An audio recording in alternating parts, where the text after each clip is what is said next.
अस्सलाम वालेकुम जी स्टूडेंट। तो आज हम लोग इंशाल्लाह अपना जो है ना एक्सरसाइज जो है ना 4.1 जो है ना वो स्टार्ट करेंगे, यानी कि चैप्टर 4। अल्हम्दुलिल्लाह इससे पहले चैप्टर 3 जो है ना हम लोगों ने अभी रिसेंटली कंप्लीट किया, तो पूरे 3 चैप्टर्स जो है ना वो आपको प्ले लिस्ट के अंदर जाके मिल जाएंगे। पूरे फुल एंड फ्लैज जो है ना 3 चैप्टर्स जो है ना आपके प्ले लिस्ट में पड़े हैं, आप काइंडली जाके उन वीडियोज़ को वॉच करें। और आप लोगों से रिक्वेस्ट है कि चैनल को या ज़रूर सब्सक्राइब कीजिएगा, लिंक्स को जो है ना वीडियो के लिंक्स जो है ना उनको ज़रूर शेयर कीजिएगा। ठीक है जी, करते हैं स्टार्ट जी। सबसे पहले 4.1 है, इसके अंदर आपने एक कॉन्सेप्ट सीखना है। इस सबसे पहले यहाँ पे आपने सीखना है कि फ्रैक्शन किसे कहते हैं। उर्दू में उसे कहते हैं कसर। अब दो अदाद या दो अलजबरी जुमलों को ना हम लोग, ठीक है, उनकी जो निस्बत होती है ना उसको हम कहते हैं कसर। यानी कोई भी दो लफ्ज़ आप ले लें और उनको निस्बत में आप लिखते हैं। फॉर एग्जांपल जैसे मैंने लिखा 5 और इसे कहते हैं निस्बत, और ये हो गया 3।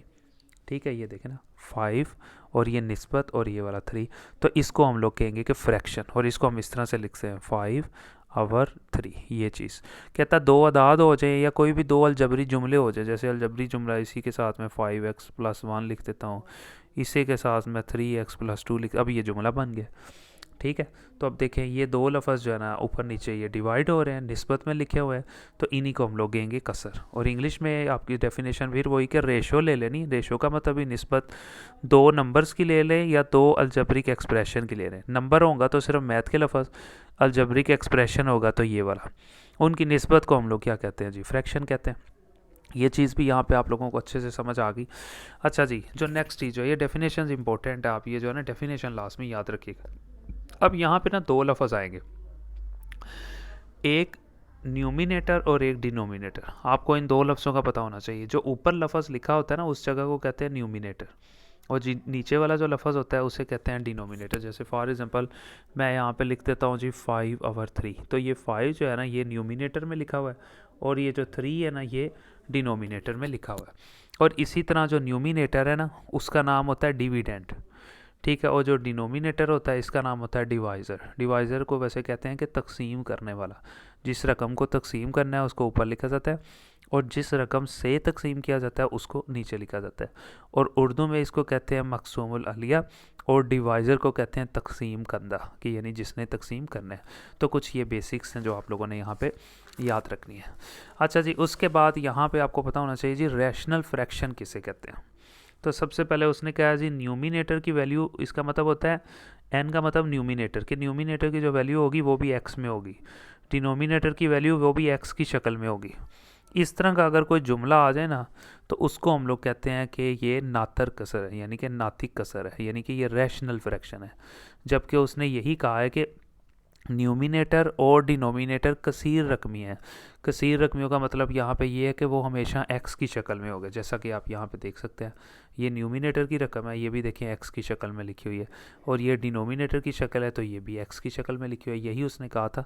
अभी देखें ना, इसको जो ये न्यूमिनेटर है मैं इसको इस तरह से लिख सकता हूँ एन और साथ में एक्स में लिख देता हूँ, कि मतलब यार ये न्यूमिनेटर है और किस शक्ल में है जी, एक्स की शक्ल में। इसी तरह आप देख सकते हैं कि ये डिनोमिनेटर है सारा, तो इसको हम लिख सकते हैं डिनोमिनेटर, और किस शक्ल में है ये सारा, ये भी एक्स की शक्ल में। तो ये देखें ये सारा मैंने यहाँ पे लिख दिया। और इंग्लिश के अंदर भी फिर वही बात, a fraction in the form of numerator वो भी एक्स की शक्ल में, डिनोमिनेटर वो भी एक्स की शक्ल में। देखें न्यूमिनेटर एक्स की शक्ल में, डिनोमिनेटर ये भी एक्स की शक्ल। जबकि न्यूमिनेटर और डिनोमिनेटर जो है ना पोलिनोमियल है, यानी दोनों का एक दूसरे के साथ रिलेट है, दोनों एक दूसरे से रिलेशन रखते हैं। उसके बाद ये रैशनल फ्रैक्शन की ना आगे दो टाइप्स आ जाती हैं, ये आप लोगों ने अंडरस्टैंड करनी है। एक होता है प्रॉपर फ्रैक्शन और एक होता है इम्प्रॉपर फ्रैक्शन। हमने दोनों क्वेश्चंस करने हैं, लेकिन ज़्यादा क्वेश्चन जो है ना वो प्रॉपर फ्रैक्शन के हैं और कम जो है ना वो इम्प्रॉपर फ्रैक्शन के। तो ये चीज़ें आप लोगों ने यहाँ पे याद रखनी है। लें जी, सबसे पहले प्रॉपर फ्रैक्शन, जिसको हम लोग उर्दू में कहते हैं जी वाजिब कसर। वो कहता है अगर किसी नातिक को, यानी न्यूमिनेटर जो एक्स की शक्ल में होगा, ठीक है, और डिनोमिनेटर वो भी एक्स की शक्ल में होगा, में कसीर रकमी न्यूमिनेटर जो है ना उसका दर्जा कसीर रकमी डिनोमिनेटर से कम हो, तो उससे वाजिब कसर कहते हैं। मतलब यहाँ पे वो ये कह रहा है कि जो न्यूमिनेटर है ना उसके अंदर जो एक्स हो ना, एक्स उसकी जो पावर हो ना वो कम हो। किससे कम हो? डिनोमिनेटर से। ये देखिए, ये न्यूमिनेटर की वैल्यू थी और ये डिनोमिनेटर की वैल्यू थी। तो न्यूमिनेटर के अंदर जो एक्स की पावर थी ना वो 1 है, और डिनोमिनेटर के अंदर जो x की पावर है वो 2 है, तो जाहिर है इसकी पावर कम है ना। तो यही वो क्वेश्चन के अंदर कह रहा था। ये देखिए उसने बोला भी है कि न्यूमिनेटर का जो दर्जा है, दर्जे का मतलब जो पावर है, न्यूमिनेटर की जो पावर है ना यानी x की, वो कम हो। देखें वो कम है, ठीक है। किससे कम हो? डिनोमिनेटर से कम हो। डिनोमिनेटर की पावर x की 2 है, इसकी जो है ना न्यूमिनेटर की पावर आप देख सकते हैं 1 है। तो इसको हम लोग क्या कहेंगे? Proper fraction. आई होप आपको समझ आ गई होगी। उसके बाद अगर हम इंग्लिश में इसको डिस्कस करें तो फिर वही कि इन अ रैशनल फ्रैक्शन, ठीक है, उसके अंदर सबसे पहले कहता है न्यूमिनेटर और डिनोमिनेटर अगर लिखे हों तो फिर जो डिग्री है ना, डिग्री का मतलब जो पावर है न्यूमिनेटर की, वो कम होनी चाहिए then the degree of denominator, यानी डिनोमिनेटर की पावर से उसकी पावर जो है ना न्यूमिनेटर की कम हो। जैसा कि न्यूमिनेटर की पावर देखें यहाँ 1 है और यहाँ डिनोमिनेटर में जो x है उसकी पावर जो है ना 2 है, तो न्यूमिनेटर की पावर कम है, डिनोमिनेटर की यहाँ पे पावर ज़्यादा है। तो यही उसने बोला हुआ है, तो इसको हम लोग कहते हैं जी प्रॉपर फ्रैक्शन। उसके बाद इसमें एक लास्ट कॉन्सेप्ट रह गया, उसके बारे में हम लोग डिस्कस कर लेते हैं और इसे कहते हैं इम्प्रॉपर फ्रैक्शन। ये उल्ट है, यानी इम्प्रॉपर जो है ना वो प्रॉपर के उल्ट है। अब प्रॉपर में हम लोगों ने लिखा था कि न्यूमिनेटर की पावर कम हो, तो यहाँ उल्ट है। जो इम्प्रॉपर होती है ना उसमें क्या होता है, अगर न्यूमिनेटर और डिनोमिनेटर वाली दो रकमें दी हुई हैं तो जो न्यूमिनेटर का दर्जा है यानी कि जो न्यूमिनेटर की पावर है वो डिनोमिनेटर से ज़्यादा होती है। तो ये आप देख सकते हैं सिंपल, देखें ये वाली रकम न्यूमिनेटर की है और ये वाली रकम जो है ना डिनोमिनेटर की है।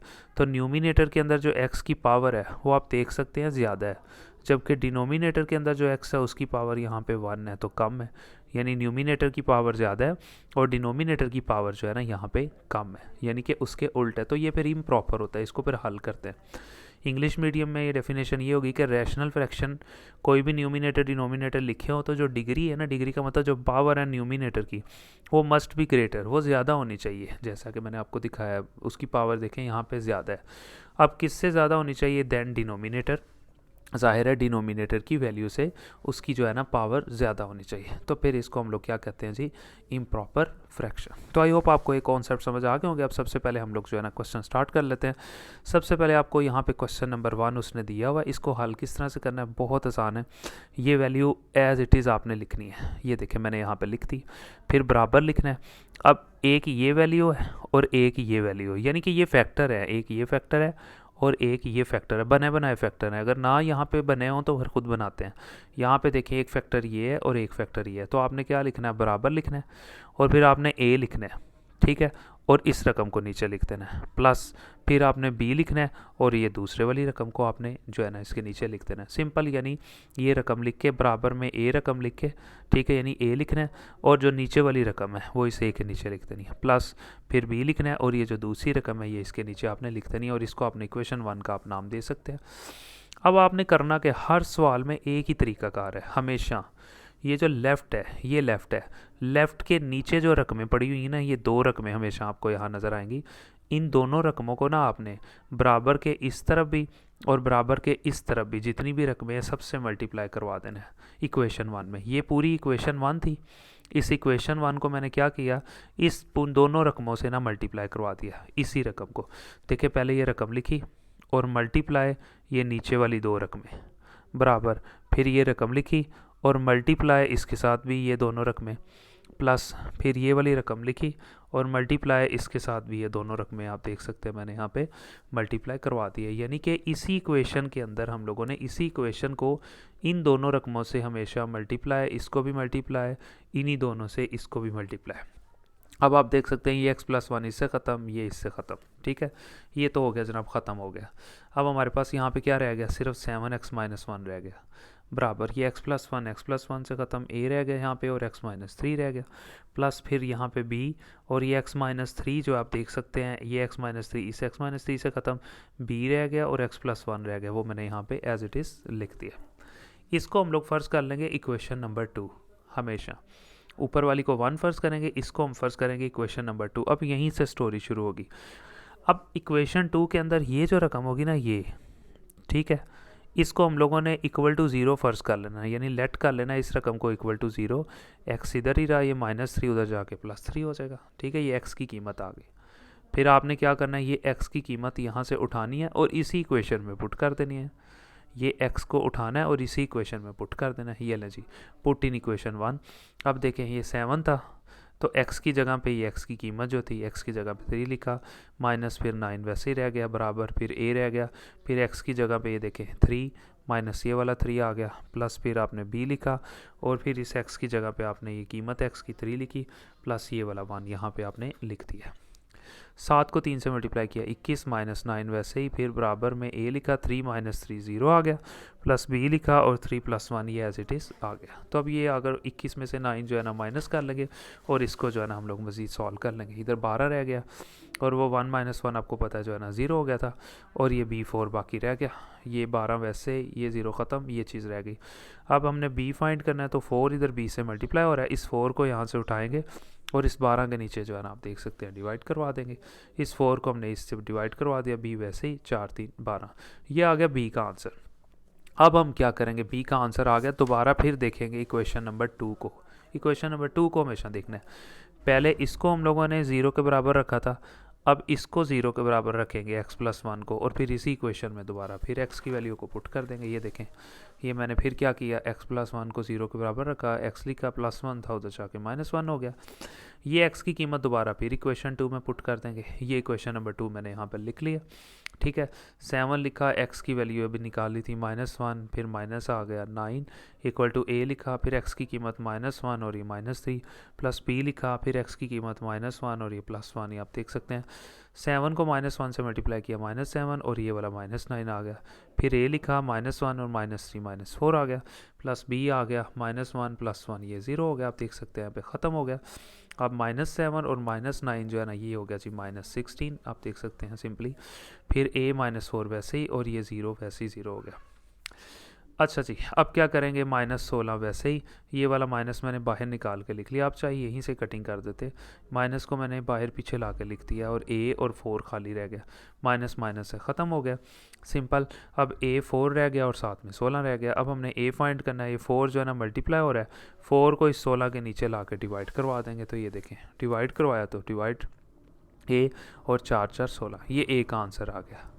अब दोबारा फिर वही रकम लिखेंगे जो हम लोगों ने शुरू में फाइंड की थी, यानी ये रकम और बराबर में ये चीज़, ये देखें जो हमने शुरू में बनाई थी ना, इसी को दोबारा लिखेंगे यानी इक्वेशन 1 को, और बस इसमें a और b की वैल्यू पुट कर देंगे। ये वैसे रह गया बराबर, a की वैल्यू पीछे फाइंड की है 4 और नीचे ये रकम।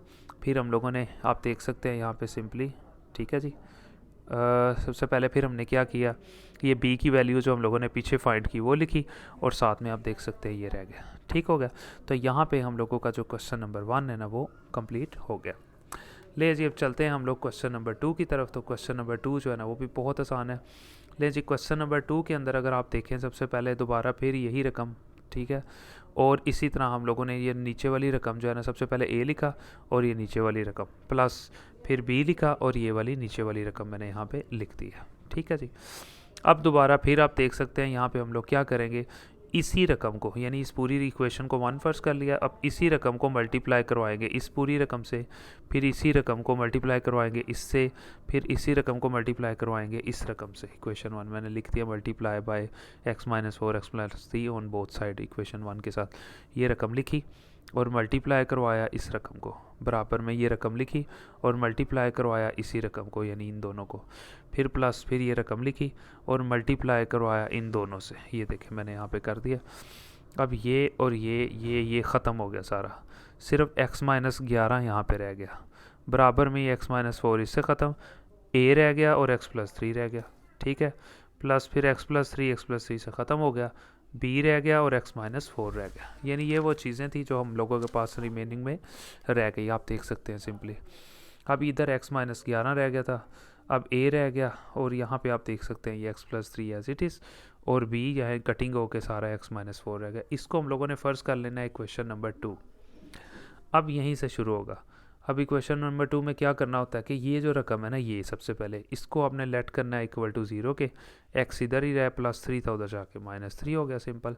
तो बस x की वैल्यू आपने किस में पुट करनी होती है, हमेशा इक्वेशन 2 में। मैं डायरेक्ट ही पुट कर देता हूँ, x की जगह पे क्या लिखा, -3 जो कि अभी फाइंड किया, -11 वैसे रह गया, बराबर में a लिखा, फिर x की जगह पे क्या लिखा हमने -3, प्लस फिर ये वाला 3 आ गया, प्लस b लिखा, फिर फिर आप देख सकते हैं x की जगह पे क्या लिखा -3 और ये -4 एज इट इज़ रह गया। तो इसको आप हल कर लेंगे, -3 और -11 -14 हो गया। a वैसे लिखा -3 + 3 0 हो गया, प्लस b लिखा -3 -4 -7 हो गया। यहाँ पे ये -14 वैसे ये 0 वैसे ही हो गया, b लिखा और -7 एज इट इज़ यहाँ पे आ गया। ये वाला माइनस ये वाले माइनस से ख़त्म हो गया, 14 रह गया और b रह गया और 7 रह गया। अब हमने b फाइंड करना है, सो b इधर ही रहेगा और ये 7 जो है ना इधर मल्टीप्लाई हो रहा है, इस 14 के नीचे आके जो है ना ये 7 जो है ना डिवाइड हो जाएगा। अब b एज इट इज़ और ये 7 को 2 से कटिंग किया तो 7 जो 14 आ गया। अब यहाँ पे देखा ये b की वैल्यू हम लोगों के पास आ गई है। तो दोबारा फिर हम इक्वेशन 2 में जाएंगे, पहले इसको इक्वल 0 रखा था, अब इस रकम को इक्वल 0 रख लेंगे। ठीक है जी, ये आप देख सकते हैं। दोबारा फिर मैंने क्या किया, x - 4 को =0 रख लिया। ठीक है जी, तो x इधर ही रहा है, -4 था उधर जाके +4 हो गया। अब इस आंसर को यानी x की इस वैल्यू को दोबारा फिर इक्वेशन 2 में पुट कर देंगे। ये देखें मैंने दोबारा फिर इक्वेशन नंबर 2 लिख ली। ये आप देख सकते हैं कि ये वाली इक्वेशन नंबर 2 थी। ठीक है, दोबारा x की वैल्यू पुट करेंगे। इस बार x की वैल्यू 4 थी, माइनस फिर 11 बराबर ये लिखा है x की जगह पे, फिर 4 + 3 प्लस फिर b, फिर x की जगह पे 4, ये -4 एज इट इज़ रह गया। 4 - 11 जो है ना -7 आ गया, फिर a आ गया 4 और 3 7 आ गया। ठीक है, उसके बाद ये प्लस और उसके बाद फिर ये जो है ना b आ गया और ये 4 - 4 ये वैसे 0 हो गया, ख़त्म हो गया सारा। -7 a7 वैसे ही। अब a फाइंड करना है तो 7 मल्टीप्लाई हो रहा है, ये वैसे ही रहा और 7 जो मल्टीप्लाई होता है इस तरफ आके इस 7 के नीचे डिवाइड हो गया। ले जी 7 7 से कटिंग हो गया, -1 रह गया और a का आंसर यहाँ पे आ गया। तो दोबारा जैसा कि आपको बताया था हम लोगों ने क्या करना होता है, दोबारा फिर से वो शुरू वाली रकम लिखनी होती है जो कि हम लोगों ने ये फ़र्ज़ की थी, शुरू में बनाई थी। ये चीज़ वैसे नीचे आ गई बराबर। a का आंसर आपको पता है एक ही जगह पे उसकी वैल्यू जो कि -1 थी एक ही जगह पे लिखती, नीचे फिर ये प्लस फिर b की वैल्यू जो कि पीछे हम लोगों ने फाइंड की थी वो लिखी 2 थी और ये x + 3 जो है ना यहाँ पे आ जाएगा। तो इस तरह से हम लोगों का ये वाले जो है ना पहले 2 क्वेश्चन जो है ना वो कंप्लीट हो गए हैं। ठीक है जी, तो उसके बाद हम लोग जो है ना करेंगे अपना नेक्स्ट क्वेश्चन, लेकिन यहाँ पे वीडियो काफ़ी बड़ी हो गई तो मिलते हैं इंशाल्लाह नेक्स्ट वीडियो में। आप तब तक चैनल को सब्सक्राइब ज़रूर करना और प्लेलिस्ट के अंदर आपको रिमेनिंग वीडियोज़ इंशाल्लाह मिल जाएगी।